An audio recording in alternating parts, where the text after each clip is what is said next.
So, wanneer ons hier sê, hy word gedoop in die naam van die Here Jesus Christus, dan sê ons eerstens genade, wat ongelooflik uitsonderlik is, wat net in die Ou Testament van gedroom en geprofeteer is, wat nou werklikheid geword het.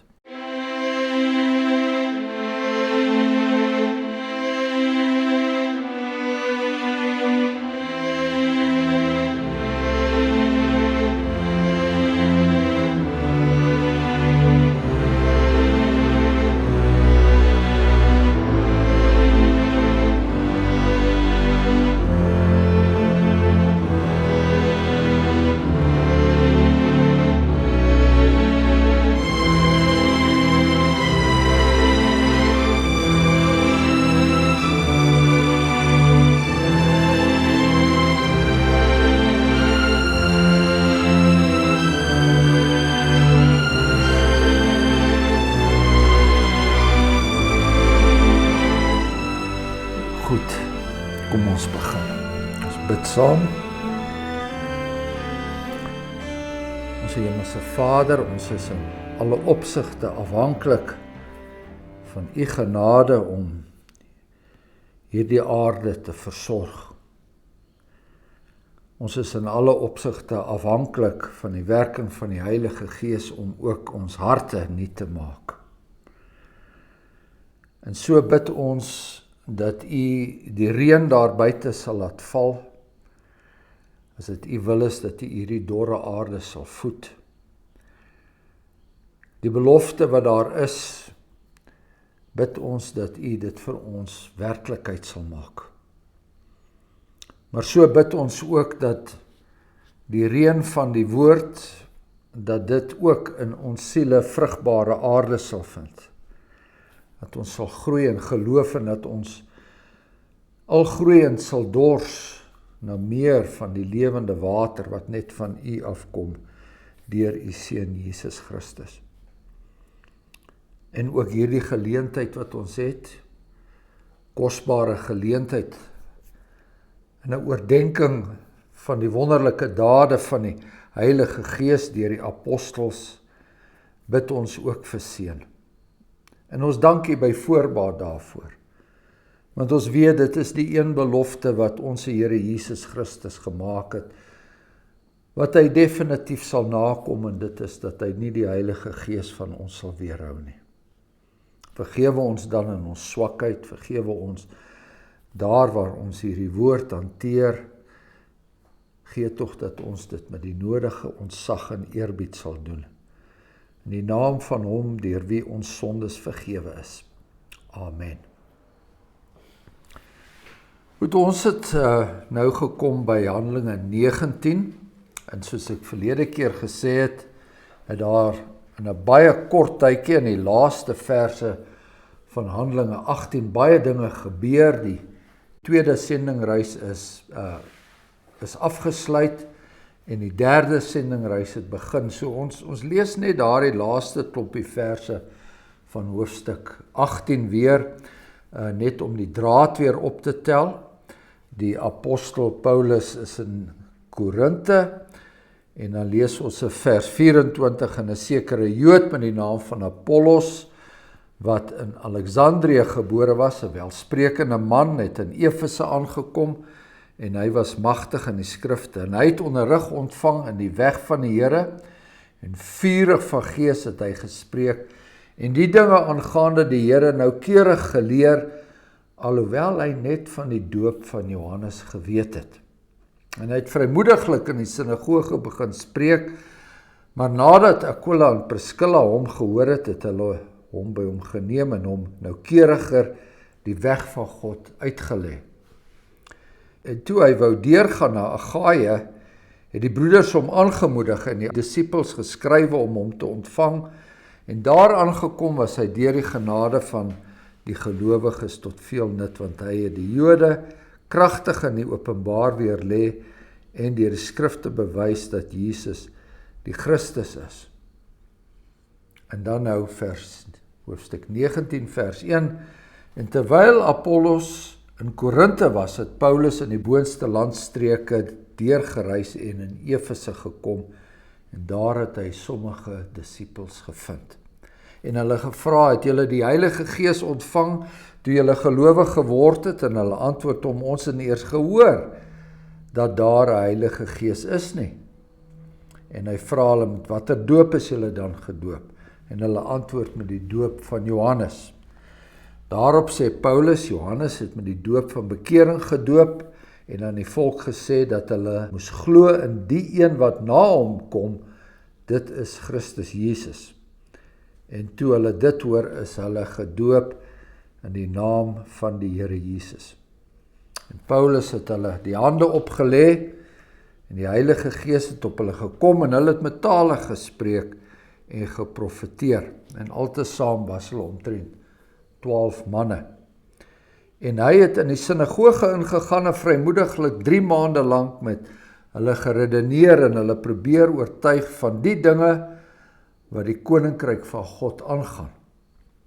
Maar toe sommige hulle verhard en ongehoorsaam was en voor die menigte aanhou kwaad spreek van die weg, het hy van hulle weggegaan en die disippels afsonderlik geneem en elke dag in die skool van 'n sekere Tyrannus samesprekings gehou. En dit het 2 jaar lank geduur, sodat al die inwoners van Asië die woord van die Here Jesus gehoor het, Jode sowel as Grieke. Ek dink ons gaan net tot eers daar gaan. Die apostel Paulus het ons nou in daai laaste gedeelte van hoofstuk 18 gesien, dat hy in Efese 'n draai gemaak het, en toe hy in Efese was, het hy vir hierdie mense gesê, hoor hierso, ek beloof ek kom weer na julle toe, maar hy het 'n rigting gehad, Jerusalem toe, en dan kom hy uiteindelik in Jerusalem aan, en van Jerusalem af beweeg hy weer na Antiochië, daar waarvandaan hy die eerste keer uitgestuur was, en dan begin sy 3de sendingreis. Met sy 3de sendingreis, so lees ons, het hy 'n draai gemaak in hoofstuk 19 vers 1, die boonste landstreke deurgereis. Nou dit is waarskynlik nou die boonste landstreke van Klein-Asië, met ander woorde daar waar die Galasiërs is, met ander woorde die boonste deel. So hy het nie onmiddellik na Efese toe gegaan nie. Nou Efese was 'n hawestad, dit weet ons nou, want die apostel Paulus het daar aangedoen voordat hy na Jerusalem toe was. Dit was 'n hawestad, dit was in baie opsigte die juweel van Klein-Asië gewees. Baie soortgelyk eintlik aan dit wat ons in Korinthe ervaar het ook. Korinthe was 'n baie kosmopolitaanse stad, baie nader aan Rome, baie nader aan Egipte en so meer, maar Efese het nie in grootheid ver agter gestaan vir Korinthe in terme van die glorierykheid van die stad nie. Nou 'n groot deel van die glorierykheid van Efese, en dit sal ons nou nog by kom in hierdie hoofstuk, was dat daar 'n tempel was van die godin Diana.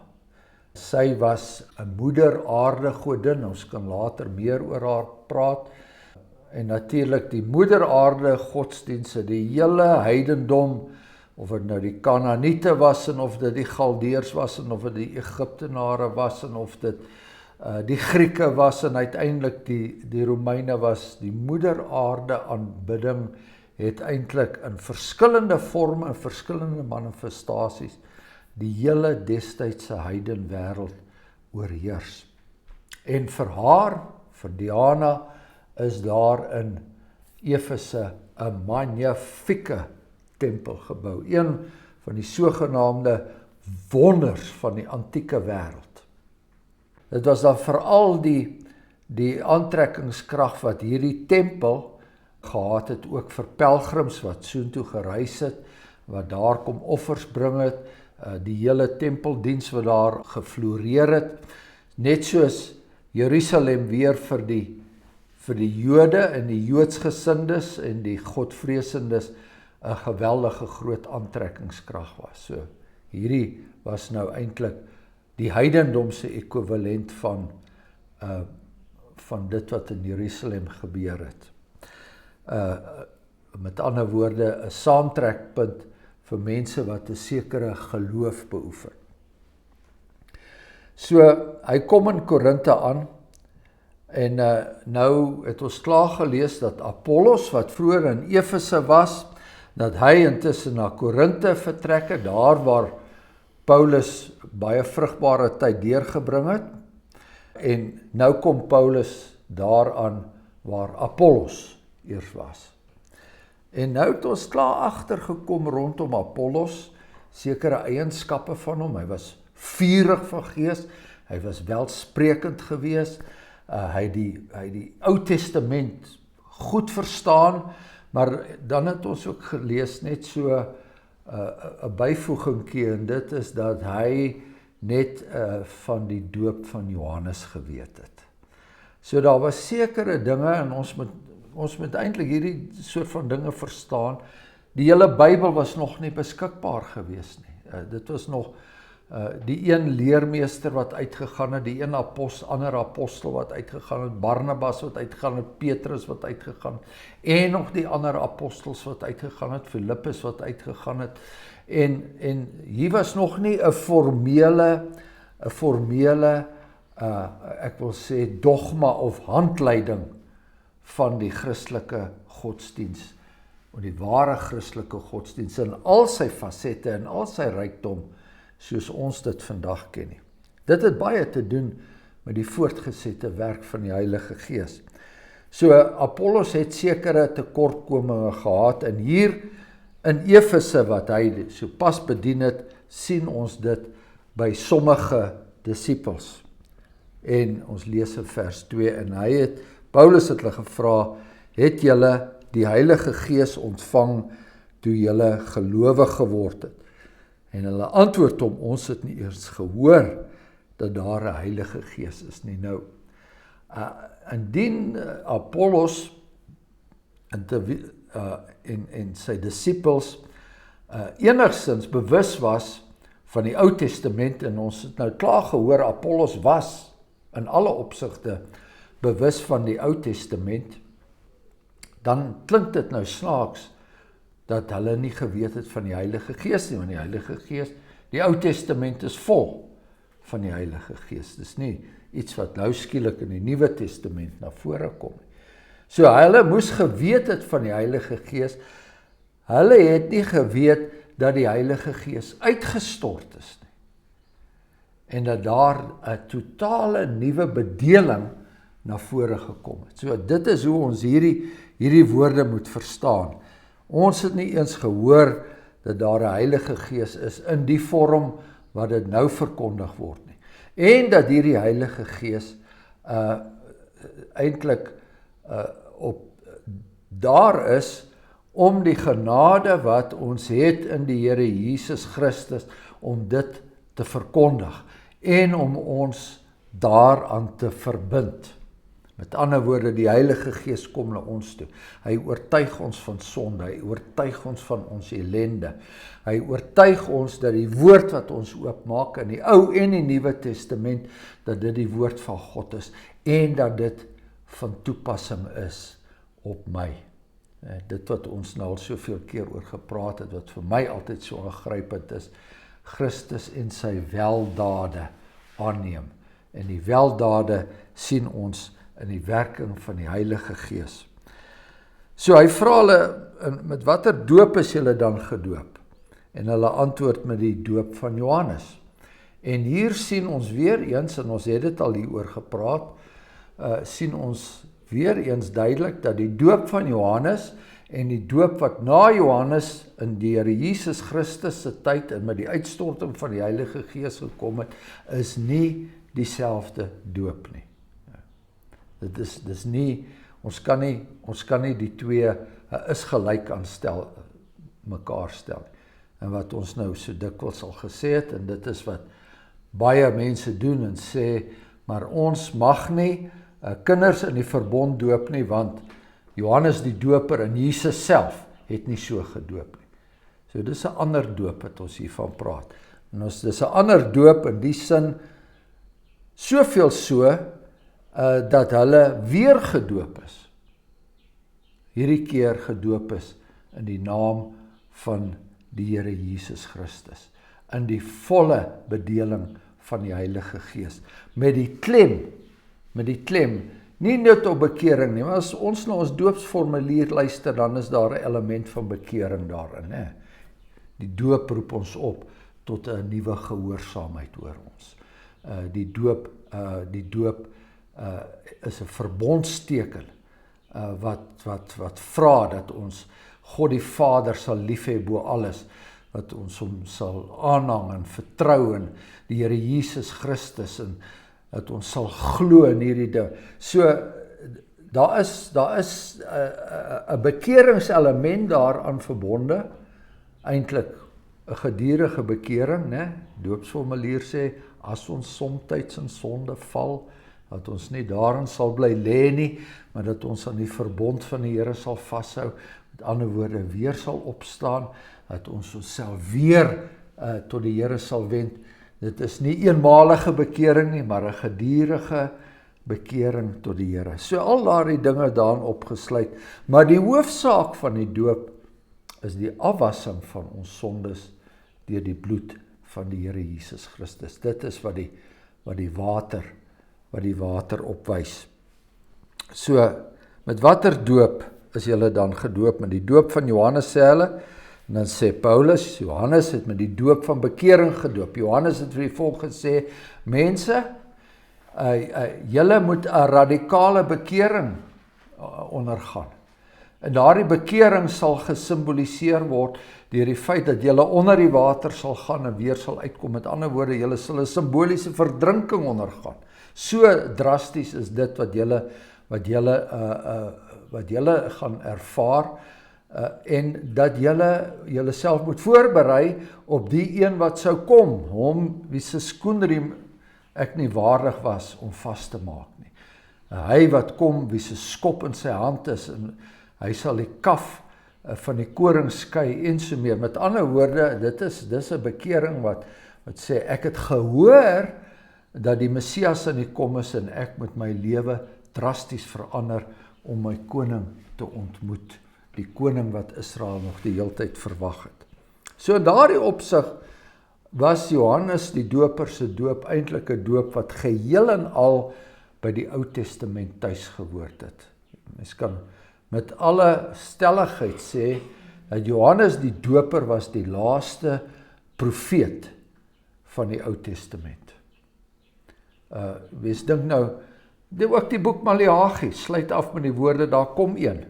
En dit verwys na Johannes die doper. Daar kom een.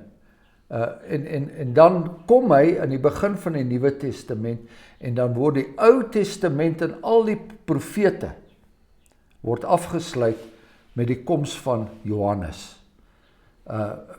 Die Here Jesus sê ook vir sy disippels, was daar van al die profete wat daar was Johannes die doper die grootste. So Johannes die doper val binne die kader van die Ou Testamentiese profete so ver terug as Elia en so meer. So nou word hulle gedoop in die naam van die Here Jesus. Dit wat ons tot vandag toe nog doen. Ons doop in die naam van die Here Jesus Christus. Nou is dit interessant, ons doop in die naam van God die Vader en die Seun en die Heilige Gees. Dis die goddelike drie-eenheid. Wanneer ons die Seun uitspreek, dan sê ons, eerstens, die genade van ons Here Jesus Christus, die liefde van God die Vader, en die troostryke en kragvolle werking van die Heilige Gees. So hoor julle, met daardie uitspreek van die Seun, begin ons met die Here Jesus Christus. Sy genade. Ek weet nie of 'n mens gewoonlik hoor die God die Vader, God die Seun, maar die Seun word uitgespreek eerste met die genade van die Here Jesus Christus. Want deur die genade van die Here Jesus Christus kan ons die liefde van God die Vader ervaar. Daarsonder kan ons dit nie ervaar nie. Deur die genade van die Here Jesus Christus kan ons die Heilige Gees ervaar en beleef ons die werking van die Heilige Gees. So alles skanier rondom daardie eerste stelling, die Here Jesus Christus. Dis deur sy genade. So wanneer ons hier sê hy word gedoop in die naam van die Here Jesus Christus, dan sê ons eerstens genade wat ongelooflik uitsonderlik is, wat net in die Ou Testament van gedroom en geprofeteer is, wat nou werklikheid geword het. Ons doopformulier sê, as ons in die naam van die Seun gedoop word, verseël die Seun aan ons dat hy ons in sy bloed so van al ons sondes was. Dit is die mees radikale ding wat met 'n mens kan gebeur. Mees radikale ding wat met jou kan gebeur, is dat jy dit verstaan en dit aanvaar. Dit maak alles moontlik. Jy is gewas in die bloed van die Here Jesus Christus, van al jou sondes. En hy lyf ons in sy dood en opstanding aan. Met ander woorde, ek het saam met hom deur die dood gegaan. En ek gaan saam met hom opstaan. Soos hy opgestaan het, gaan ek ook eendag opstaan. So Christus het my nou saam met hom deur daai dood gaan. Ek sal wel eendag in 'n graf lê, maar daardie graf is nie die einde nie. Daardie graf is maar net die deurgang. En wanneer ek daar in die graf lê, dan is ek in Jesus Christus. Ek is deel van hom en ek staan saam, soos hy opgestaan het, staan ek saam met hom op. En dis hoekom apostel Paulus later in sy brief aan die Korintiërs so uitbrei daarop en sê, mense, as julle nie dit het nie, dan is julle verlore, dan het julle niks. So word ons van ons sondes bevry en regverdig voor God gereken. So dis die beginpunt. Dis die beginpunt. Dan daaruit vloei. As ons in die naam van die Vader gedoop word, dan het ons hierdie genadeverbond in die Here Jesus Christus en in die Vader, en ons is nou God se kinders. Ons het hom vrymoedigheid om hom te nader. Ons is deel van sy huishouding. Hy gee vir ons alles wat ons nodig het. Of beskik selfs die ellende wat oor ons kom tot ons beswil. Pragtige woorde uit die doopformulier. Alle goeie dinge wil hy vir ons gee en ons mee versorg. So die genade van die Here Jesus Christus gaan voorop. As jy in die naam van die Here Jesus gedoop word, dan is jy in 'n totaal nuwe bedeling. Nou Paulus lê hulle die hande op, ook iets wat hy gedoen het met Timoteus, iets wat ons nog tot 'n mate behou het in ons gereformeerde tradisie, wanneer 'n predikant in sy eerste gemeente bevestig word en daar is ander predikante by teenwoordig, dan lê hulle die hande op daai persoon. Dis 'n simboliese aksie eintlik, wens dat die krag en die genade wat die Here aan ons geskenk het, dat dit ook na jou toe sal kom. En die Heilige Gees het op hulle gekom, met ander woorde, hulle het nou begin blom. Hier begin hulle nou te blom, met tale gespreek. Nou ja, wat is dit nou? Was dit nou tale wat soos die charismate sê, onverstaanbare gebrabbel was? Was dit 'n vurige spreek, met ander woorde, dat hulle so vurig, soos Apollos, so vurig begin spreke, dat hulle eintlik in 'n ander taal was, alhoewel dit nog steeds Grieks was. Was dit Grieks gewees, wat hulle gehoor het, of was dit ook ander tale wat herkenbaar was? Nou ek sê aan die hand van dit wat die apostel Paulus in 1 Korintiërs 14 en elders sê rondom die spreek van tale, dit moet, as daar tale gespreek word, moet dit verstaanbaar wees, of dit moet verstaanbaar gemaak word. Dit kan nie 'n chaotiese storie wees nie. Dit was altesaam omtrent 12 manne. Maar intussen, nou kom ons weer terug na die Paulus en sy ou manier van doen. Hy gaan na die sinagoge en hy vrymoediglik 3 maande lank met hulle geredeneer. So dit is maar altyd, apostel Paulus, hy hou maar aan met hierdie mense, hierdie Jode te praat en met hulle te redeneer, en hy probeer hulle oortuig van die dinge wat die koninkryk van God aangaan. Nou onthou reg aan die begin van die boek Handelinge, die eerste apostels het die Here Jesus gevra, gaan die koninkryk van God, is dit nou aan die kom, gaan dit aanbreek, en dan sê die Here Jesus Christus, ja, maar daar gaan nog, julle moet nog uitgaan, en eers baie dinge gaan gebeur, julle gaan die evangelie verkondig, julle gaan my getuies wees, in Judea, in Jerusalem, Judea en Samaria, tot aan die eindes van die aarde. So dit gaan nog steeds oor die koninkryk van God, en as ons daai begrip hoor, dan besef ons, en dan verstaan ons daaronder, die heerskappy van God, wat oor hierdie aarde, oor hierdie wêreld, weer teruggebring word. God se koninkryk het in gedrang gekom, toe die duiwel en sy magte en die mense wat hom gevolg het, toe hulle in opstand gekom het en vandag nog steeds in opstand kom en hulle eie empires oprig en hulle eie denksisteme oprig en wat alles probeer moontlik deur watter wyse ook al om die evangelie in die naam van ons Here Jesus Christus te onderdruk of uit te wis. God se koninkryk kom en uiteindelik kom dit ten volle. So dit is God se heerskappy, dit wat ons in Psalm 102, Psalm 2 ook leer.